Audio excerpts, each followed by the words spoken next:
twisting it. No, I'm not twisting. I'm asking you a question. Why are you telling me this? Please don't twist it, because it's a very important issue. This isn't a twist. This is a question. It's a simple question. It's an easy question. Why are you telling us this? Why do you feel you need to tell us this? I'm telling you very simply because there's lots of parents who are dissatisfied with education, there's lots of kids who are, there's lots of teachers who are, and somewhere along the lines it needs to be all met together, so people working in the right direction to come to... nobody's ever going to be happy about education, because there's always going to be some issue, some area where things can't be agreed. So what's corporal punishment got to do with that? Well, that might be one of the issues which can't be agreed. So it's proving the point, yeah? No. So there's lots of things which can't be agreed. Yes. And I'm trying to focus, and I was trying to speak to you. No, it's dissatisfying. It's confused. No, you're confused. Worrying. You're confusing the conversation on purpose. No, I'm not confusing the conversation on purpose. You are, sir. You really are. No, on the contrary, if I may make a point. All right, because I've listened to you going on and round about the houses and all over the bloody shop. No. I was. No, can I just finish? Can I just finish? No. You're finished. No. You're gonna show us. You're gonna show us how good you are at listening. I'm trying. Okay. I'm not hearing a lot. Exactly. I knew you'd say something like that if I just waited, because you can't stand a silence. And you think you've got to fill it. Well, it's okay for you, because you can just cut us off for the silence from my end, but I can't do that from this end. Well, I can, but that defeats the purpose, doesn't it?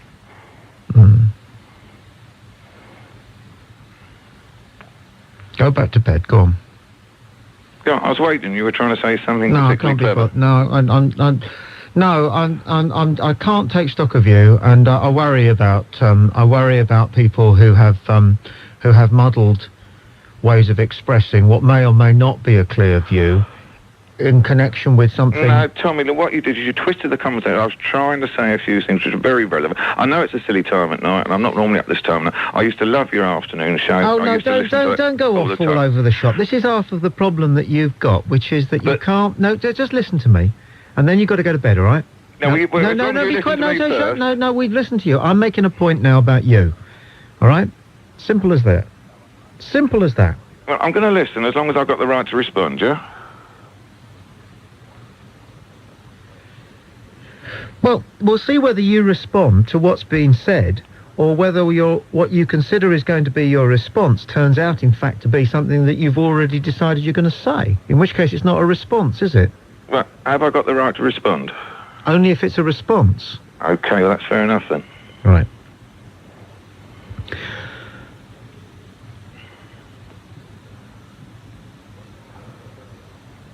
I would have found what you have tried to say much more interesting if you hadn't introduced the topic of corporal punishment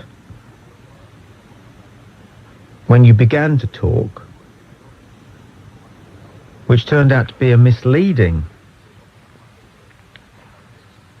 topic,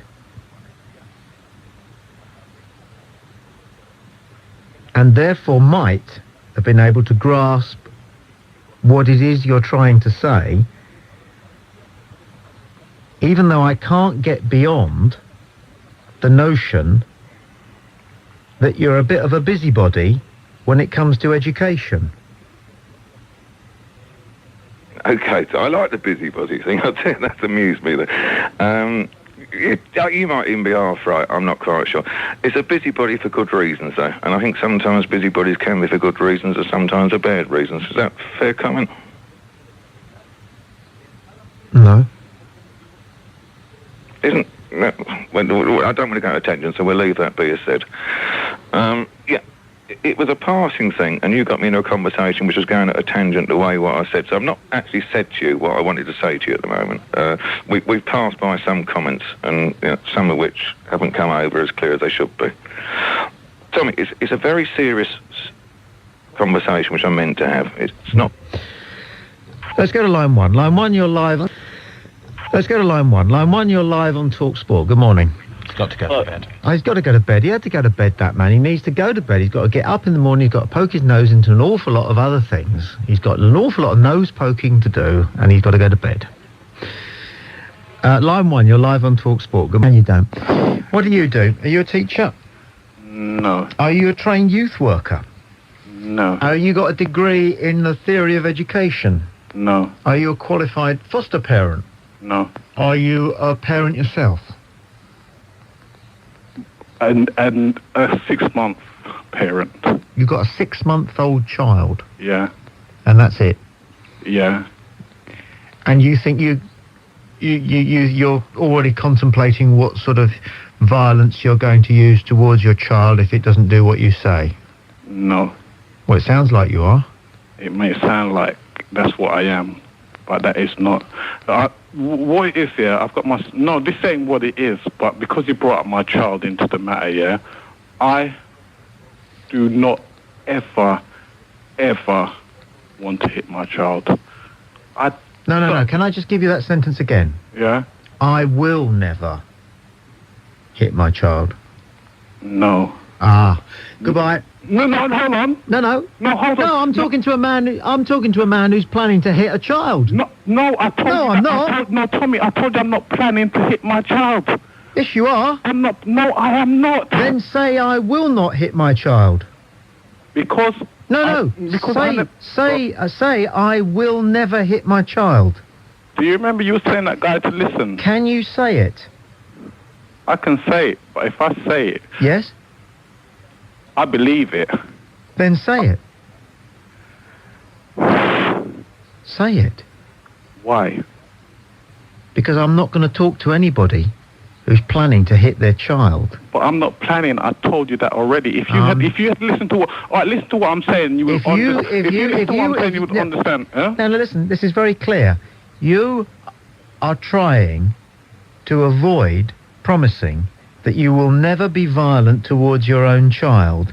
That means that you are giving yourself an escape clause in case one day you do commit an act of violence against your child. And I can't talk to anybody who cannot say, I will never commit an act of violence against a child. I can't talk to you any longer unless... If I ever hit my child, Tommy, if I ever hit my child...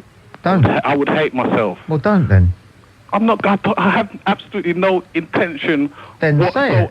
Say it. I will never hit my child. To do it. Then just say it. I am saying to you, I have absolutely no intention to do it. But you know, there's certain people, yeah, that they may never ever hit their child, yeah, then perhaps that child is 30 years of age and something happens and out of anger they slap the child and they regret it and they hate themselves.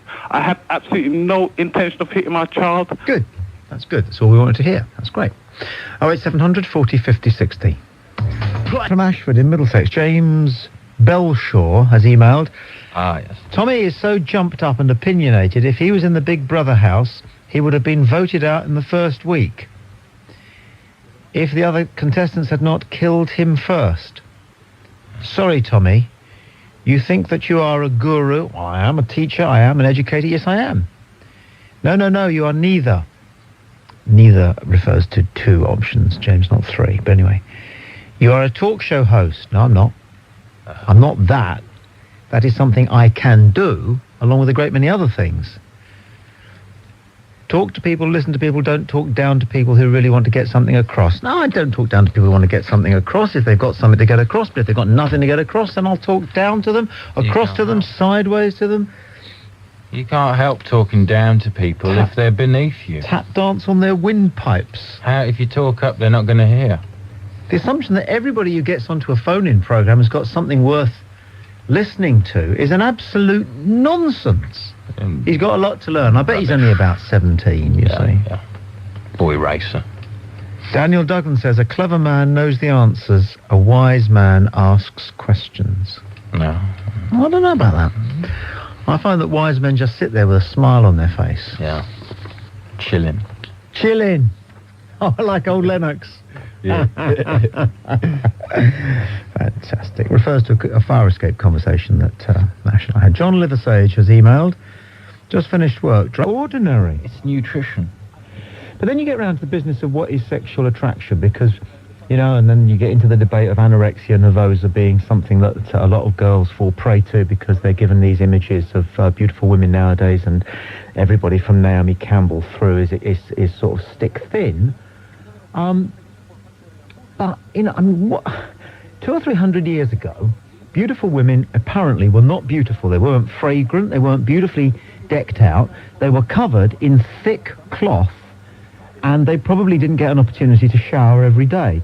It makes you think that we're lucky to be here, because whatever it was that attracted our great-great-great-great-grandfathers to our great-great-great-great-grandmothers, it wasn't because they are the graceful, stick-thing, beautifully fashioned, beautifully cultured, eyelash-fluttering, elegant, cultured creatures that you have held up to us today as being the ideal woman. Now, I don't know if it's true of men, because women do often say, don't they, you know, they like earthy men, they like hardy types, that men don't have to be Piers Brosnan beautiful to be attractive. And so you get funny-looking guys like, if I dare say funny-looking guys like Charles Aznavour, who are considered by a lot of women to be dead attractive. And, I mean, Hollywood had an actor called Ernest Borgnine, who was once voted the most ugly man in the world, and yet had a huge female following through the 50s. So men are lucky. Men don't have to be beautiful to be attractive. But I'm afraid, largely, broadly speaking, women do. Now, is it just a matter of what our modern perception of a beautiful woman is? And did our great-great-great-great-grandfathers lust after those lantern-jawed heavies with their clay pipes and their army boots? I don't know. I thought I'd ask you. 08700. Tommy, about these illegal immigrants and refugees coming to the country to seek asylum. Asylum, they say. I mean, if they're looking for asylum, why on earth do they get this false information about Britain? We're one of the most policed states in the world. If you buy anything that's down on a computer, they can easily be found out. So why on earth, who told them that Britain's this great nirvana for them?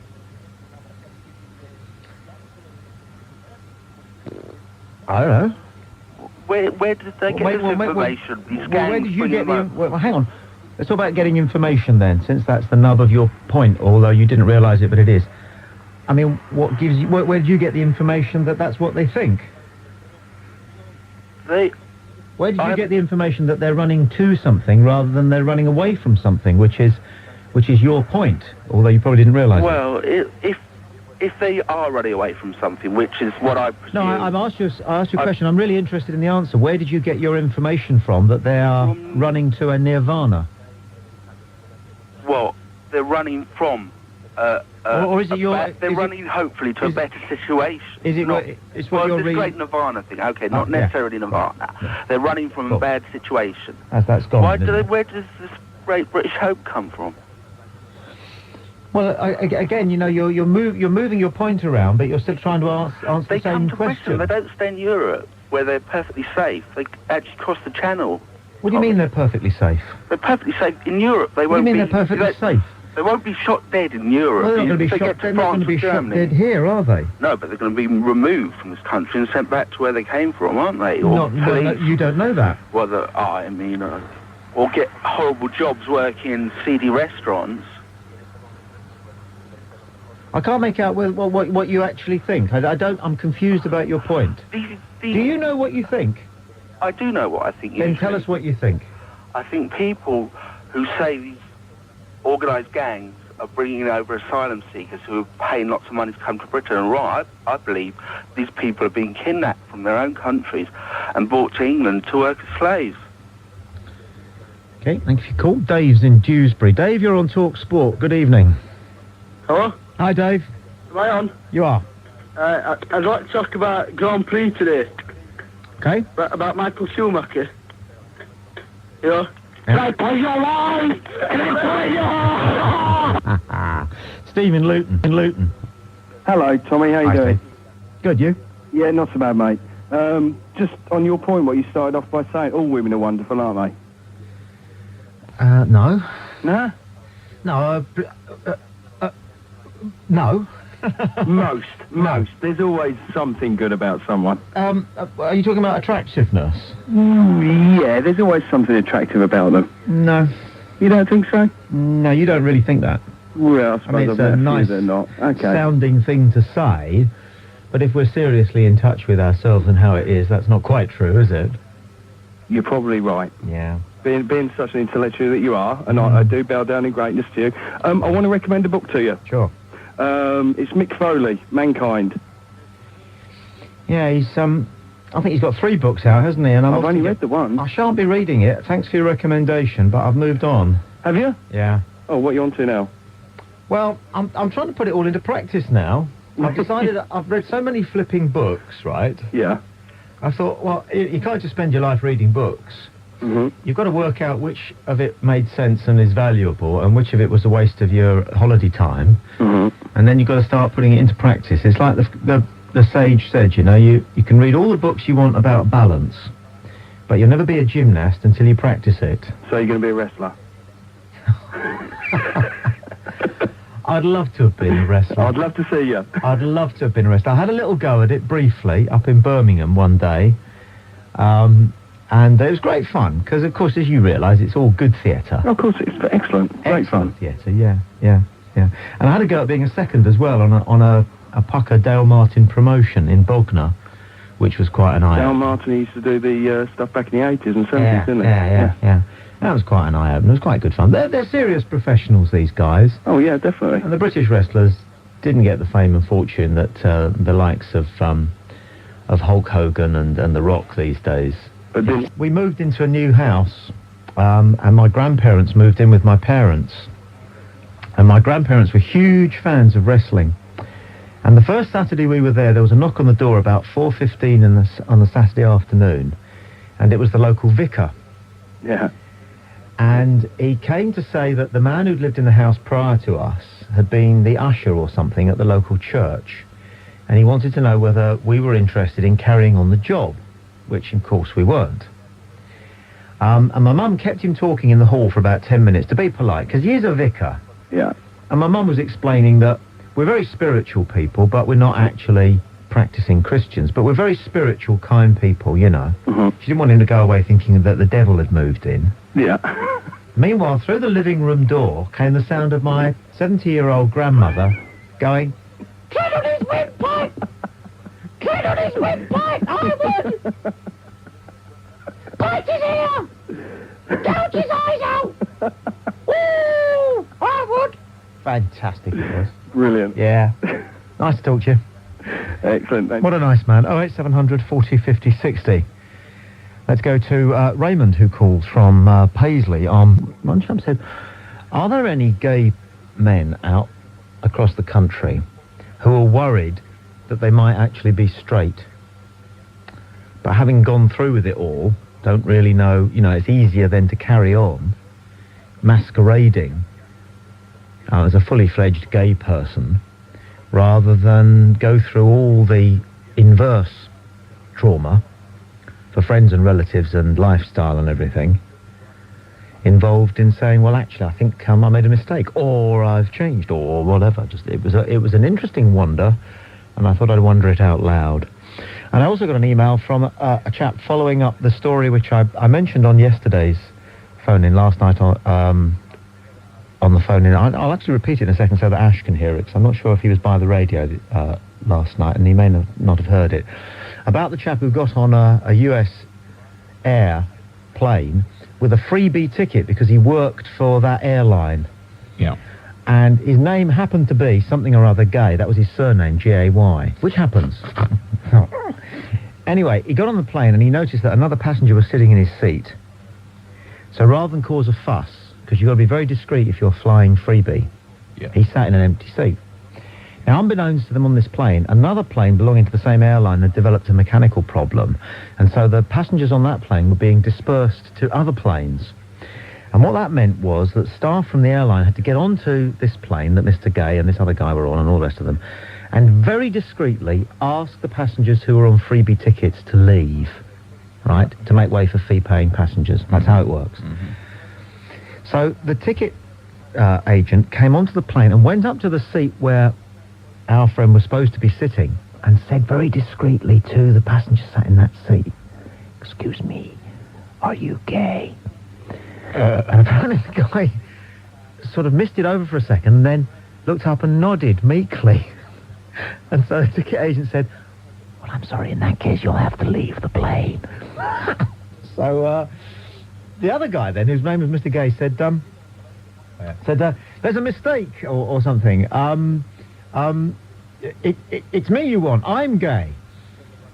Whereupon a third passenger who'd seen all this going on stood up and said, "Hell, I'm gay too. They can't throw us all off the plane."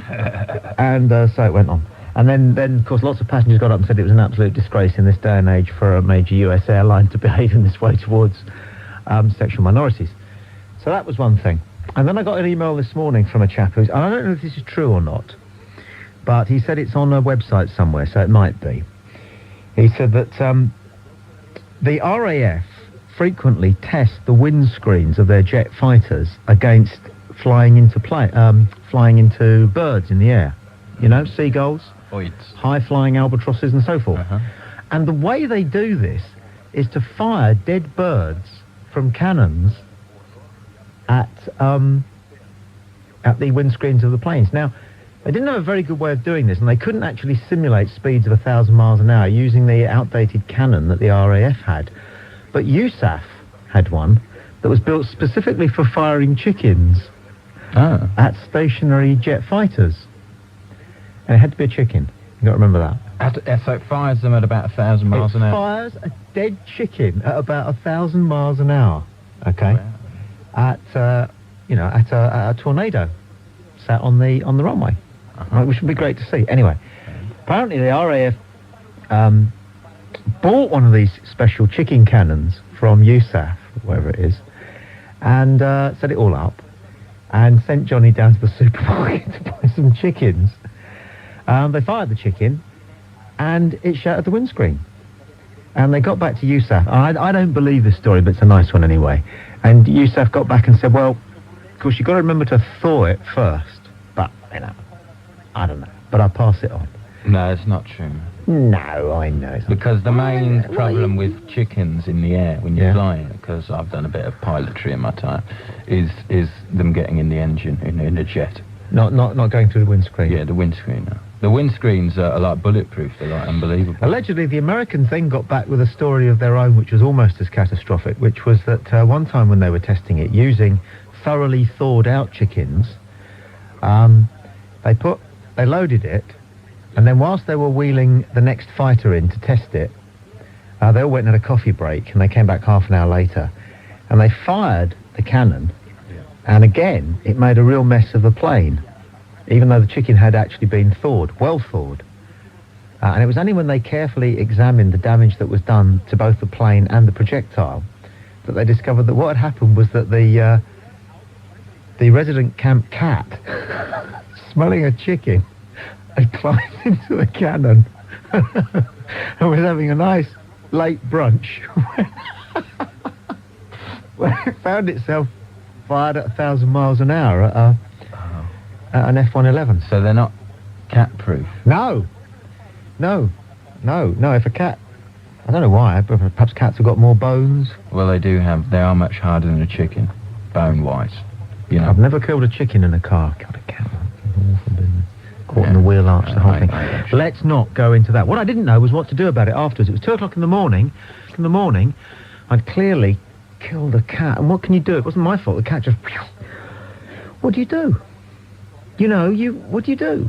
You can't knock on the doors. It's 2 o'clock in the morning. You can't knock on the doors of the various houses. Carry on driving. I did. That's what you do. You don't even think twice. You're a wise man, Ash. Yeah. You will live forever.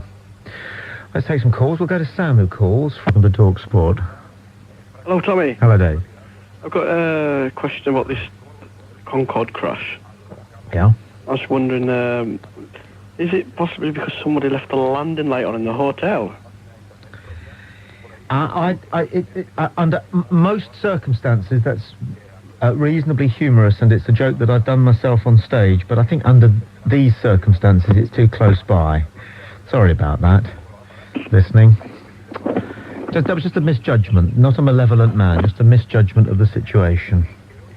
And that playground humour. I remember a joke about Donald Campbell when Bluebird crashed at Lake Coniston, which we were all 13 at the time, and it helped us get through that, because nobody explained anything about it to us. Let's go to Kieran. Hello, Tommy. Hiya. Who's your favourite wrestler? At the moment, Yeah, The Undertaker. Who's yours? mine's The Rock. I think they're catching him up, you know. Yeah, Do you not? yeah, I do actually. I think the Edge is starting to get an edge. Anyway, why are you screening your calls? Well, because we'll probably go back to taking calls at random. Did you like that then? Unscreened Yeah, I love call? it. Yeah. I try to get through every week. Yeah.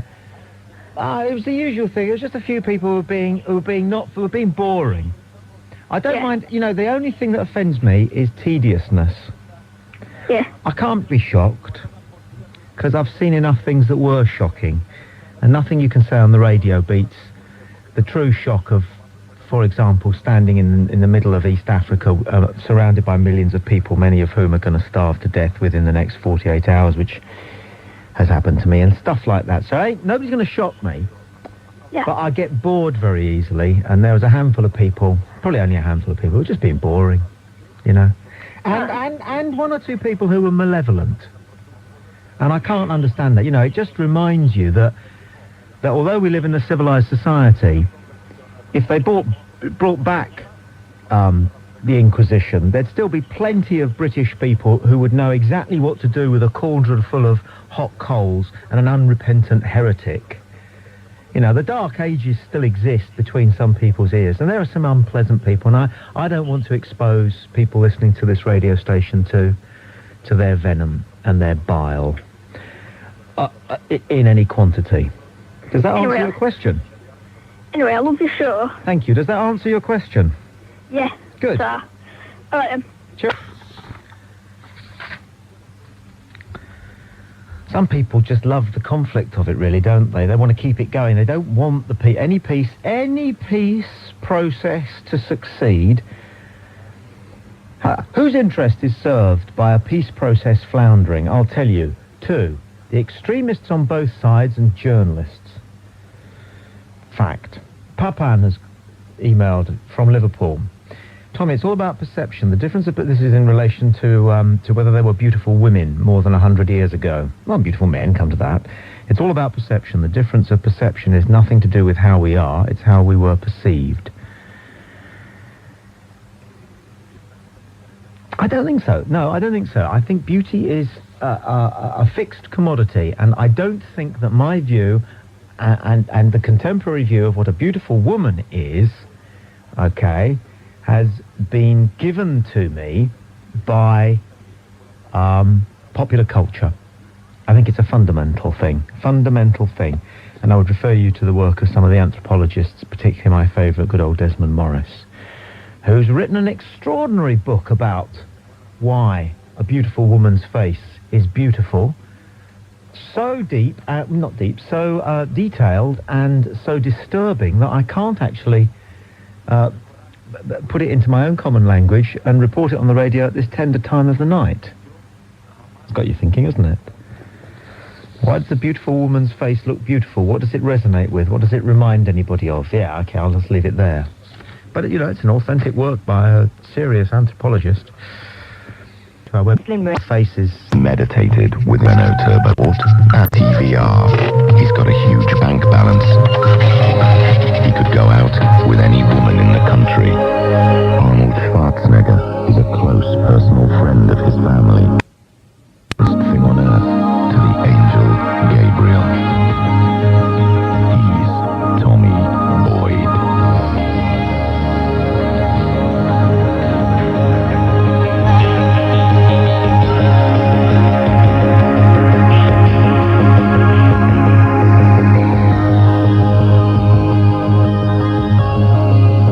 Jay's on with the imbroglio. Line 5, you're live on Talksport. Good evening. Explosive to bits.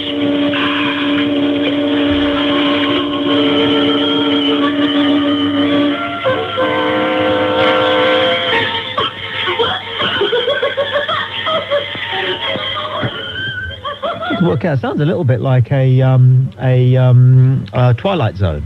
No, I know. I reckon that was the Joker from Batman. Oh, was it? It was, wasn't it? Was it?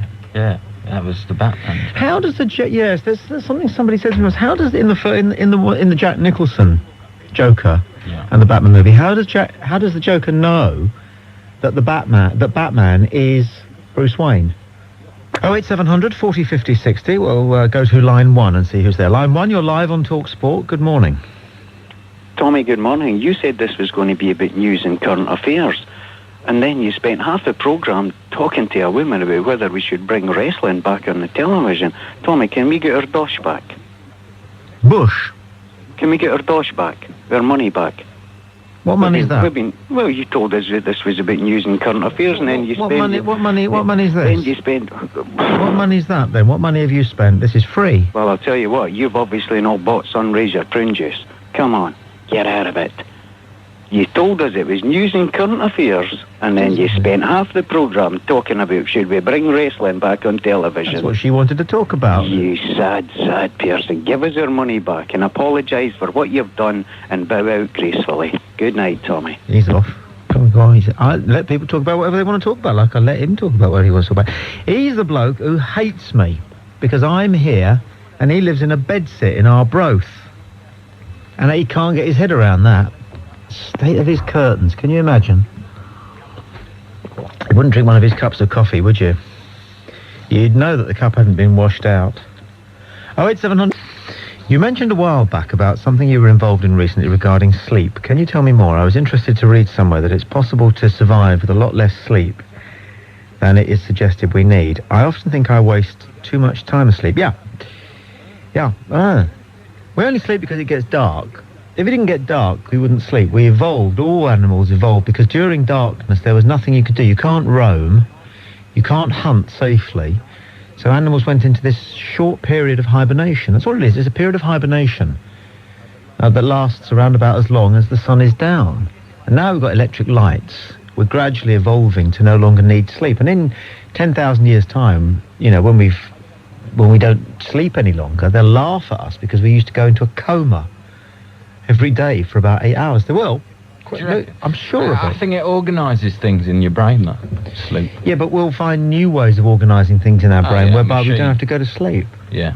So, I mean, what do we get organised in our brain? Well, all the thoughts that you have in that day are not organised. They're just a mishmash in that day. And then in that night, it all gets processed and filed, and your brain works on things and ready for the next day. Well, that's not what the Freudians say. What the Freudians say is that during the course of a day, we experience a great many unfulfilled urges, to jump on the bones of a beautiful woman in the bus, or to punch the lights out of some bloke who we don't like who's next to us in the bar. We do not give flesh to these urges, and that creates tension, a build-up of energy in our brain. Okay? And that has to have release in a quasi-realistic piece of theatre that happens during our dream. Because in our dreams, we're always fighting and running away and experiencing naughty things, aren't we? And in our dreams, we think it's actually happening. Yeah. So maybe in the future, where perhaps in a more liberal time, we are able to jump the bones of a lady on the bus who we actually quite like an awful lot, so that we don't have to restrain that instinct. And maybe we won't feel the same anger towards the bloke next to us in the pub whose lights we want to punch out but don't. So we won't have so many unfulfilled urges. We won't have a build-up of energy. We won't need to dream, and we won't need to sleep. Nah, Freud's wrong. Yeah, Freud's rubbish, isn't he? Line 3, you're live on Talksport. Good morning. I was sharing a pot of Earl Grey with Sora Hurd just the other day when a man came on the wireless saying that the successful docking of a Russian capsule ushered in a new era of space habitation. Sora looked up reproachfully. Alan, she exclaimed, a caramel eclair quivering gently in her hand. They simply don't understand the dangers that lie out there in the universe. I nodded sagely, and my mind perambulated back to a warm July afternoon in 1982, when there was a knock on the door. It was Mr. Pettifer from number 42, clutching what I initially took to be one of his prize-winning narrows. You got to see Alan Bennett. Line 5, you're live on Talksport. Hello. Hello, Tommy. Hiya. Can I tell you a few facts of life here, Tommy? You're a verbal bully. A veritable... No, a verbal bully. A verbal bully? Not a veritable bully. A verbal bully? A verbal bully. Use your position to bully people verbally. No, I use my intellect. You don't use your intellect. You've been in the position of being the media. Obviously, you're quite confident. Look, in the position. No, bullies. You're a hypocrite. People don't. You're a liar. People don't. Tell lies. Which You're a lie? hypocrite. Give me one lie. Go on. Can you? That's that one gone. Try the next. What's the next? What's the next one then? I'll give you an example of being a hypocrite. No, give me an example of a lie. You once told a story. You said if I ever told something, I put out something on the radio, they made anybody have bad dreams, I would chuck my job. Is that correct? Did you say that? Absolutely. Right. Well, you once told me I didn't. Well, no, I didn't actually say that. No. You did say that. No, I didn't. Oh, you did say that. No, I didn't. So, shall I tell you what I said? I'll tell you what you said. No, you can't tell me what I said. You said if I ever broadcast something to make somebody have bad dreams. No, I didn't say that. You did. No, what I said was. Okay. No, what I said was I've worked for 20 years in children's television, and what I said was if I'd ever put out anything on children's television that caused one child to have a nightmare, then I would have walked away from the job. I don't care. Listen, pal. Let me tell you something absolutely clear. Pal. Let me tell you something absolutely clear. Try to get to somebody. If I haven't caused you a nightmare or two, I haven't been doing my job, because you need the odd nightmare to wake you up. But how big a hypocrite are you? You don't even know what the term means. Of course I know what it comes from the Greek, Hippocrates. The doctor? Doctor, medicine, yeah. So you don't know what the term means, obviously, do you? You're leading me off my subject now. You once told a story where you told the story where you were swimming with the great whales, which we believe or we don't believe, but we've got to believe it because you're telling the story. I've never lied. Okay, and this whale killed a man.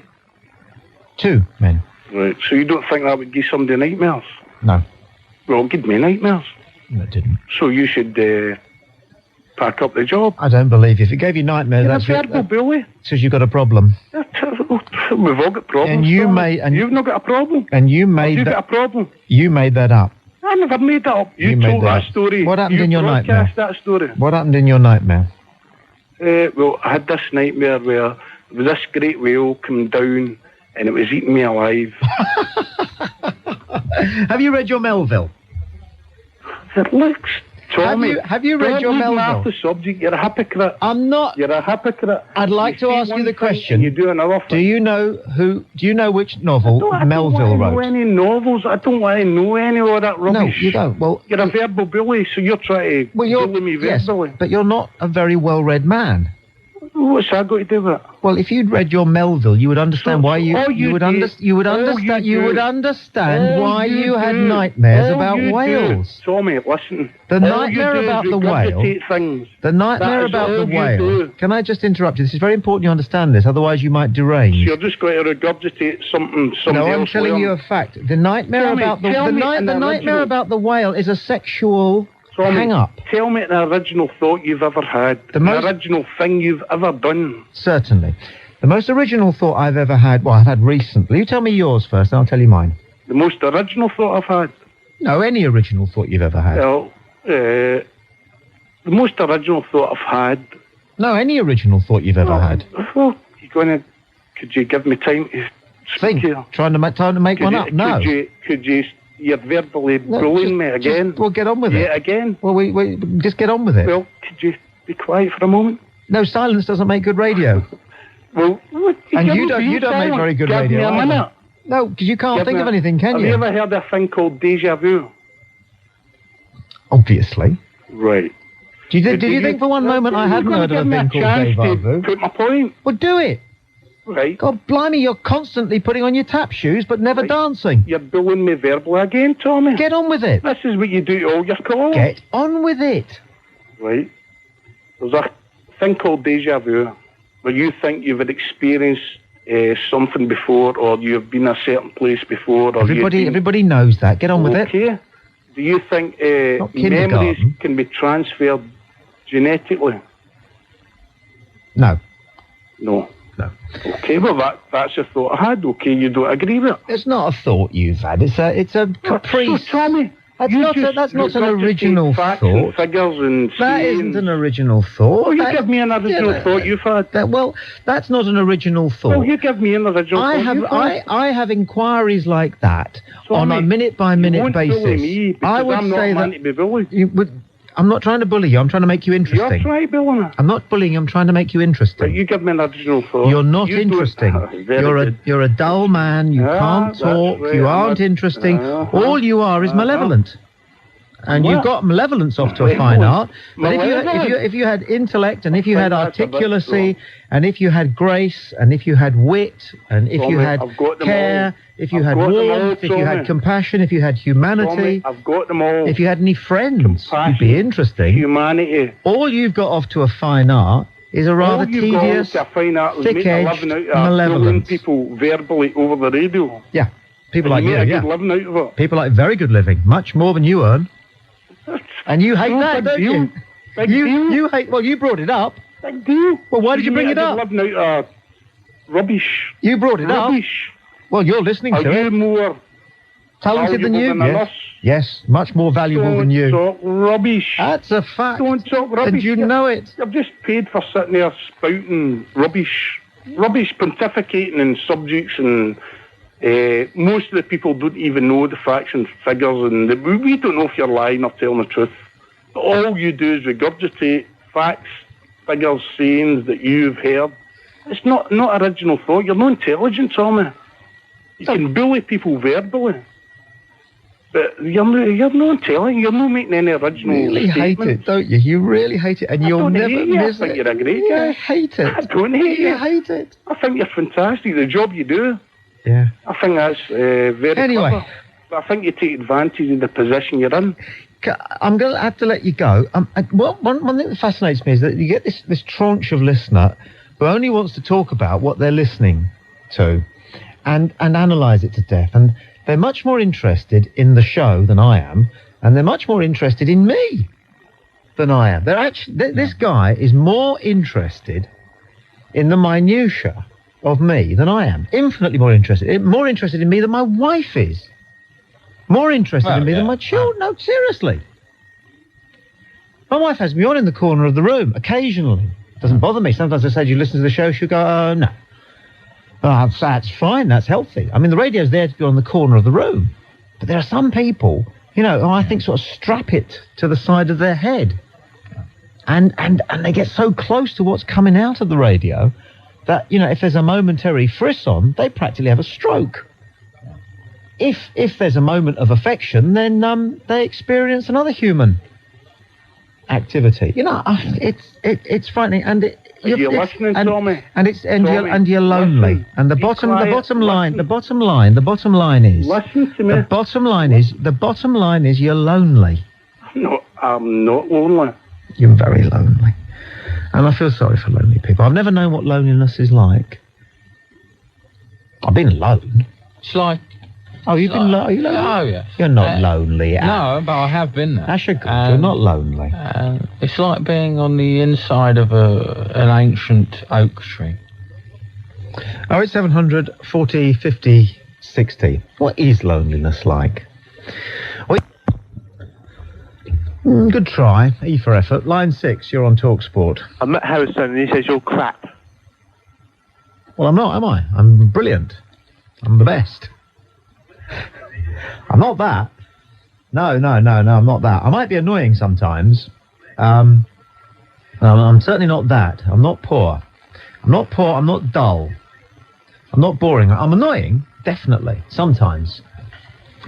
But that's all part of it, really, isn't it? Thank you, Ash. More emails I'm have poor, flooded in. so if you want to send You're cash not to poor. Talksport, or any old ladies want to leave me their money. There are a lot of materialistic old ladies, who can Well, they don't need the money, do they? No, I don't. I can never get that. Why not wouldn't spend they it? give me money? Instead of leave it to your children or cats. Spend it. Line 1, you're live on Talksport. As a human being, Yep, we all form opinions. that's right, yes. Shut up and listen Oh, all right, okay. and learn. Yes, Because I'm not quite sure whether you've ever had any decent advice. probably not. Judging as I am Mm. from the way you are in this conversation, Yeah. but you're going to get some now Yeah, about go the on. wider world. Go on, then. Yeah. See? You go on, I'm You- listening to the What advice. you've got, right, is a problem with, Yeah, which with is what? aggression. Why? How do you think I've got aggression? From what I've been able to glean about you during this conversation. It's not aggression, it's pity. I feel No. sorry for the people No, you that... don't. Don't forget to subscribe and like. Comment too if you wish. Even slap your legs and make a purchase from Ann Summers. But don't do nothing.